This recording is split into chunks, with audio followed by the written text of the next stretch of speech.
Hai teman-teman, kembali lagi bersama saya David Cahyadi, dan pada video saya kali ini saya ingin menjelaskan mengenai Standard Operating Procedure. Oke, SOP sebuah perusahaan. Apa itu kok Standard Operating Procedure itu? Kalau misalnya di perusahaan besar tuh tebalnya mungkin segini ya. Segini nih. Jadi misalkan kalau dulu saya di garment ya, saya dijelaskan gitu standard operating procedure. Pada saat ketika karyawan datang, kalian harus berdiri 5 menit sebelum bel dimulai. Sebelum 5 bel dimulai, kalian harus mencari ketua lain kalian dan harus absen segala macam. Pokoknya ngejelimet banget. Semua itu kayak baca buku petunjuk instruksi aja gitu ya. Semuanya dijelaskan mulai dari mobil paling cocok deh. Owner user manual. Dijelaskannya itu sangat detail sekali. Ini lambang ini artinya apa, cara nyalain mesin gimana. Kedengarannya buat kita absurd ya. Absurd memang kalau mobil itu memang iya. Tapi banyak fitur-fitur di mobil yang terus terang saya harus baca dulu baru saya ngerti. Oh, begini cara matiin lampu sen itu mau bunyi mau nggak itu ada cara matiinnya loh. Kalau di mobil-mobil tertentu kamu nggak tahu kan. Terus udah gitu kalau misalnya kita mati mesin itu mau lampu depannya nyala berapa lama itu ada cara matiinnya juga, kamu nggak tahu kan. Nah itulah yang apa, banyak hal yang sebenarnya sederhana tidak perlu ada SOP, tapi banyak hal yang sebenarnya perlu SOP. Nah kenapa SOP itu penting? Saya kasih contoh aja ya, kita ambil satu contoh misalnya kedai bakmi. Ada orang bilang lain koki lain masakan, betul nggak? Betul ya kan. Bayangkan coba kalau kamu punya kedai bakmi, ya saking ramenya itu harus ada 3 shift. 3 shift itu tangan orang beda-beda. Yang masak mie-nya beda-beda. Nah, gimana cara kamu untuk menstandarisasi rasanya supaya di toko kamu ini rasa bakminya semua sama? Yaitu apa? Dengan SOP. SOP itu misalnya apa? Cara masak mie. Dulu saya pernah kerja part time di Pizza Hut ya. Di sana SOP-nya lebih jelas karena mereka memang franchise yang sudah ternama. Saya beberkan saja ya. Nah, di situ tuh ada jelas. Kalau bikin pizza berapa puter itu saus tomatnya berapa puter itu ada aturannya. Terus 1 cup. Jadi cupnya itu mereka yang cedokannya itu kalau misalkan daging sosis misalnya ya, cedokannya itu harus setinggi begini sampai di level sekian itu minimum. Semua orang harus ikut. Nanti manajernya akan cek gitu. Kenapa ini kalau misalnya kamu ngikut kamu akan disangsi. Kedengarannya kejam sekali ya memang. Tapi kamu bayangkan Pizza Hut itu ada berapa puluh toko di Indonesia, berapa ratus, berapa ribu ya kan di seluruh dunia. Kalau mereka tidak menerapkan SOP seperti ini, bayangkan apa yang akan terjadi. Kurang 1 menit, kurang 1 puter aja rasanya akan sudah berantakan gitu kan. Bayangkan ya kalau 1 pizza itu biasanya 2 puter saus tomat ya kan. Kalau kurang 1 itu kamu kebayang nggak rasanya tomatnya nggak ada setengah. Jadi jangan anggap remeh ya. Bakmi pun begitu, bakmi pun telat diangkat 1 menit aja rasanya akan sudah ngembang, udah nggak enak ya kan. Begitu juga dengan gorengan lah segala macam telat diangkat. Kelamaan diangkat aja, kurang panas sudah keburu digoreng aja, itu akan efeknya sangat fatal. Apa ya kalau misalkan usaha kuliner aja fatal ya, apalagi kalau misalkan aviation industry itu biasanya mereka sangat ketat sekali SOP-nya.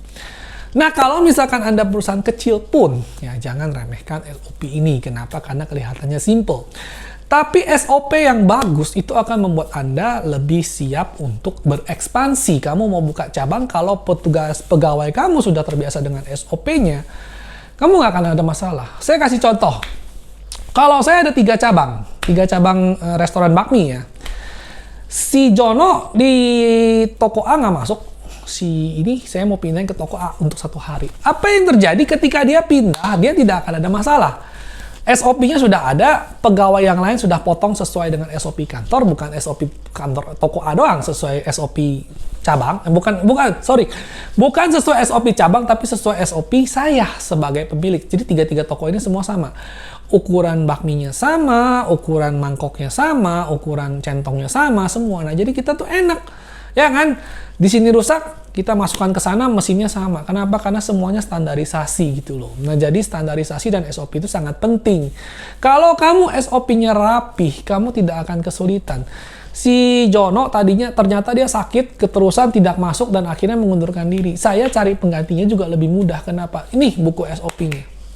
Kamu tinggal baca, kamu praktekkan sama persis ke detik-detiknya gitu loh. Sama persis ke berapa takarannya segala macam, nanti rasanya akan kurang lebih sama. Jadi ngerti kan, paham kan kenapa SOP. Baik dalam jual minuman juga gitu loh. Kalau misalnya kamu mau bikin boba misalnya ya, direndam berapa derajat, airnya harus panas segala macam. Ya tentu saja kamu nggak bisa samain SOP McDonald misalnya disamakan dengan SOP boba pinggir jalan ya. Terus terang ya mungkin nggak serumit itu. Tapi minimal kamu juga harus ingat sendiri. Jadi kalau kamu sebagai owner mungkin hari ini kamu masih masak sendiri, tuang sendiri segala macam, kamu sudah hafal di luar kepala, it's okay.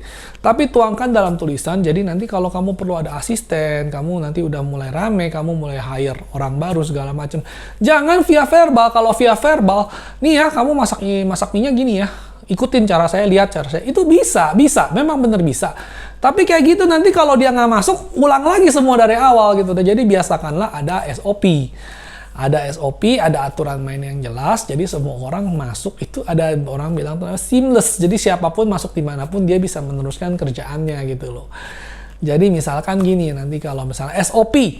Waitress itu SOP-nya harus bersihkan ini, bersihkan itu, bersihkan ini. Jadi orang yang nanti orang baru di training dia tinggal baca, oh saya harus begini. Hari ini saya ditempatkan di waitress, maka hari ini tugas saya adalah ini. Besok saya ditempatkan di dapur, tugas saya adalah ini. Jadi nanti kamu gampang ngaturnya gitu loh. Kalau SOP kamu mantap, kamu gampang ngaturnya, kamu tidak akan simpang siur.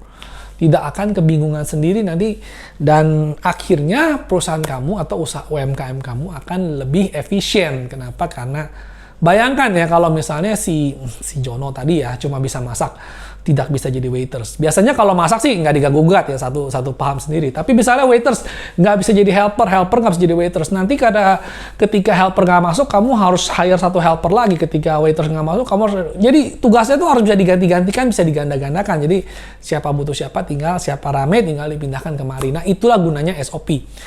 Jadi jangan remehkan SOP. Kenapa? Karena kalau SOP kamu mantap, sekali lagi kamu akan enak. Mungkin awalnya tuh ngejelimet. Ketika saya masuk, saya tidak menerapkan SOP. Saya coba terapkan SOP.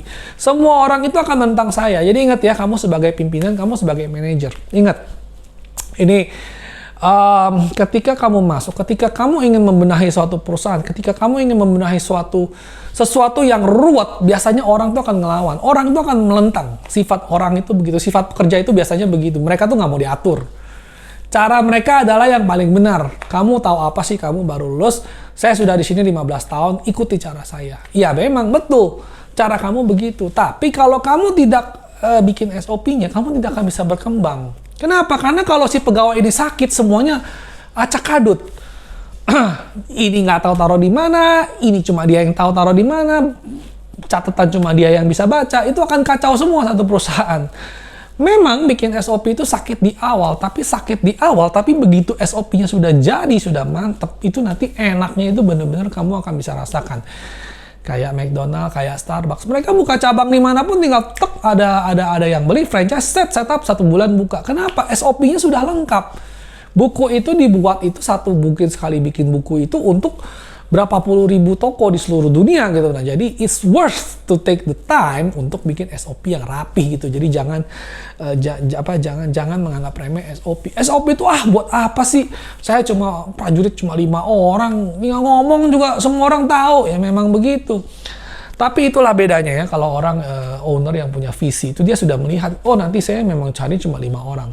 Tapi tahun depan saya mau 50 orang. Untuk melangkah ke sana saya udah harus ada SOP. Nah biasanya gini ya, kalau sedikit cerita aja, kalau misalkan owner-owner yang old fashion itu, mereka sangat-sangat anti kalau diajarin SOP.